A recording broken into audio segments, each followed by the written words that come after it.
पढ़ ले बाबू अब रे तू दिन रात रात अब जग ले तू एग्जाम का टाइम है ये अब पढ़ ले बेटा तू रे अब। हेलो बच्चों, स्वागत है आपके अपने चैनल एडुफाइबर टेक ऑफ एजुकेशन में। आज मैं आपको बताने जा रहा हूं पॉलिटेक्निक एग्जामिनेशन 2023 के बहुत ही महत्वपूर्ण क्वेश्चंस केमिस्ट्री के। तो चलिए बच्चों शुरू करते हैं। भाई बच्चों ये रहा पहला क्वेश्चन बोर्डवा पे, ध्यान से देखिए भाई क्या लिखा हुआ है। आधुनिक आवर्त सारणी की खोज किसने की, यानी किसने किया था। Who discovered the modern periodic table. Modern periodic table का जो खोज है बाबू मोसले ने किया था। ऑप्शन नंबर बी हो जाएगा इसका राइट आंसर। चलिए देखते हैं बच्चों अगला प्रश्न को देखते हैं। आवर्त सारणी, अच्छा आवर्त सारणी का खोज का अगर हम देखें भाई, इसमें देखिए सबसे पहले खोज का श्रेय किसको दिया जाता है, डॉबेराइनर को। वो खोज किया, कुछ त्रुटि तोड़ दिया मतलब छोड़ दिया, तो उसका अपडेट वर्जन कौन लेके आया, न्यूलैंड्स ने अष्टक का नियम, और डॉबेराइनर ने त्रिक का नियम लेके आया।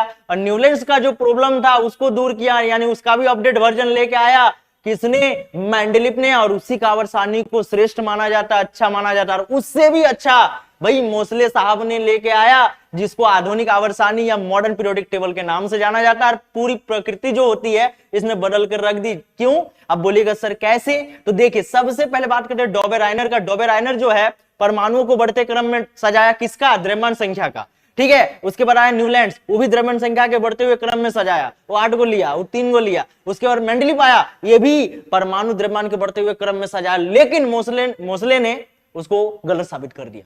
उसने क्या किया, उसने किया भाई परमाणु संख्या के आधार पर सजाइए, ये सबसे श्रेष्ठ, सबसे अच्छा, सबसे बेहतर और सबसे शानदार तरीका है। अब उसी को अभी तक हम लोग मान रहे हैं, वो तो कहानी एक दिन बताएंगे। चलिए अभी इंपॉर्टेंट क्वेश्चन सबको देखते हैं।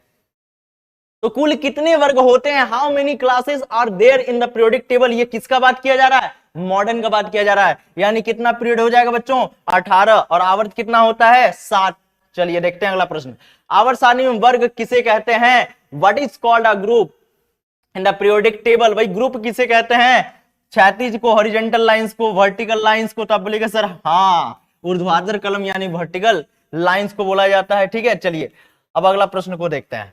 अगला प्रश्न ये रहा बोर्ड पे, ध्यान से देखिए क्या कहता है। आवर्त सारणी में आवर्त या पीरियड किसे कहते हैं, what is called a period in periodic table. भाई किसको कहा जाता है, तो ध्यान से देखिए बाबू, ऊर्ध्वाधर कलम और जो वर्टिकल पेन है, पेन नहीं लाइंस हो जाएगा, इसको तो अपन बोलते हैं अभी अभी वर्ग के नाम से। तो हॉरिजेंटल जो होता है जिसे क्षैतिज रेखा कहते हैं, तो ये जो हॉरिजेंटल लाइंस है इनको कहते हैं आवर्त, या उसको एक तरह से हम कह सकते हैं भाई रो भी कह सकते हैं। चलिए आगे देखते हैं अगला प्रश्न। भाई आधुनिक आवर्त सारणी में कुल कितनी आवर्त है पूछा जाता है, how many periods are there in the modern periodic table. कितनी आवर्त होते हैं, तो आपको बताए थे बच्चों, पहला में 2, फिर 8, फिर 8, फिर 18, फिर 18, फिर 32 और फिर 32। आवर्त गिनिए 1 2 3 4 5 6 7, तो 7 हो जाएगा। और सबसे बड़ी आवर्त क्या होती है, छठी यानी 6। अब बोलेगा सर इसमें भी 32 है, नहीं बाबू इसमें कुछ कम है एलिमेंट्स। तो सबसे बड़ी आवर्त क्या है, तो अगर कोई पूछे तो आपको क्या जवाब देना, छठा आवर्त सबसे बड़ा होता है। चलिए देखते हैं अगले प्रश्न को। अगला प्रश्न ये रहा, मोसले की आवर्त सारणी में तत्वों को सजाने का आधार क्या था, what is the basis of decorating the elements in Moseley's periodic table. तो क्या था बाबू, परमाणु द्रव्यमान तो नहीं, अभी बताएं परमाणु संख्या यानी एटॉमिक नंबर। और डिनोट किससे किया जाता है, जेड से। आप बताइए कमेंट करके एटॉमिक मास को किससे डिनोट किया जाता है, किससे प्रदर्शित किया जाता है, सूचित किससे किया जाता है, ये आप कमेंट कीजिए। चलिए देखते हैं अगले प्रश्न को। प्रथम आवर्त में तत्वों की कुल संख्या कितनी है, what is the total number of elements in the first period. अभी बताएं आपको, पहले 2 आता है, फिर 8 आता है, फिर 8, फिर 18, फिर 18, फिर 32 और फिर 32। ये सब आवर्त होता है। पहला आवर्त देखिए कैगो है, 2 है, तो यानी ऑप्शन नंबर सी हो जाएगा। चलिए देखते हैं अगले प्रश्न को।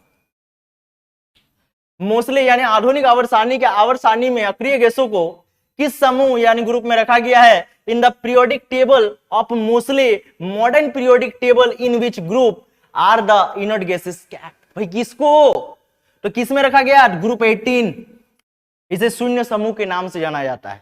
और इसमें कौन कौन होता है, तो हीना, नीना और करीना का जेरोक्स रंगीन। ध्यान से देखिए, हीना, नीना और छूट गया AR, और करीना का जेरोक्स रंगीन यानी helium, neon, argon, krypton, xenon, radon. याद कर लीजिएगा, हीना, नीना और करीना का जेरोक्स रंगीन, इसको अक्रिय गैस कहते हैं, नोबल गैस के नाम से जाना जाता है, उत्कृष्ट गैस के नाम से जाना जाता है। ठीक है, नाम सब याद करके रखिएगा। चलिए देखते हैं, आवर्त सारणी में हेलोजन तत्वों को किस समूह यानी ग्रुप में रखा गया है? In which group are the halogens elements placed in the periodic table? तो भाई ग्रुप 17। और इसमें कौन कौन पाया जाता है? CBI 4G aunty, CBI 4G aunty.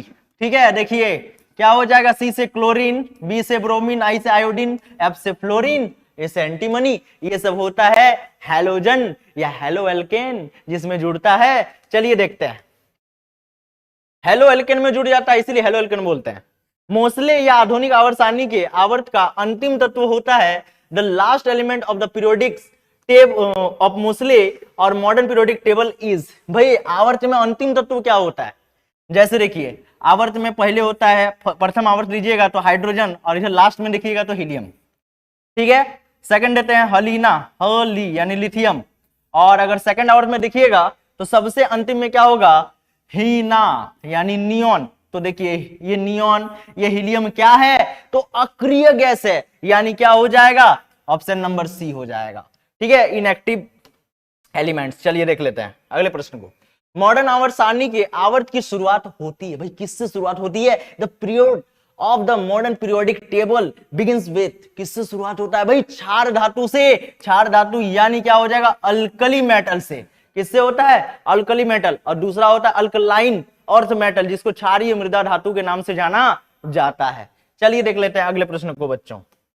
अगला प्रश्न ये रहा, आवर्त सारणी के दूसरे एवं तीसरे आवर्त में तत्वों की संख्या होती है। What is the number of elements in the second and third period of the periodic table? भाई पहले में 2, फिर 8, फिर 8। ध्यान से देखो भाई, दूसरा तीसरा, ये सेकंड है और ये थर्ड है। कितना है एलिमेंट्स? तब बोलेगा सर 8 8, यानी ऑप्शन नंबर सी हो जाएगा बाबू। लेकिन चौथा बोला जाता तो इसके बाद कितना आ जाता है? 18 एलिमेंट। चलिए देखते हैं क्वेश्चन नंबर 13। आवर्त सारणी के किसी आवर्त में बाएं से दाएं बढ़ने पर विद्युत ऋणात्मकता यानी electronegativity on increasing from left to right a periodic of the periodic table, तो क्या होता है?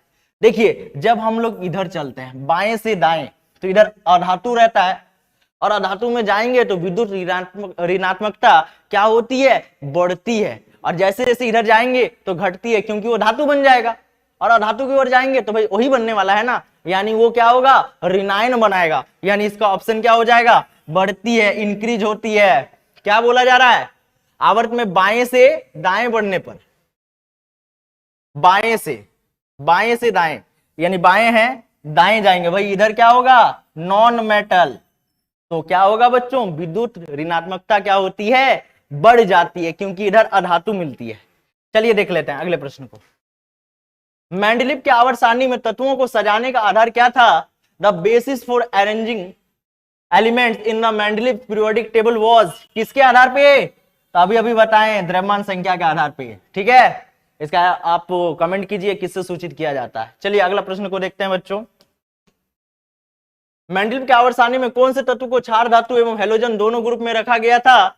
इन Mendeleev periodic table which element was kept in both alkali metal and halogen group? आपको इसका आंसर जवाब देना है, ये आपका होमवर्क रहा। तो मिलते हैं अगले पार्ट में इसके नए वीडियो में। तो चलिए बच्चों आज के लिए इतना ही रखते हैं। जय हिंद, वंदे मातरम।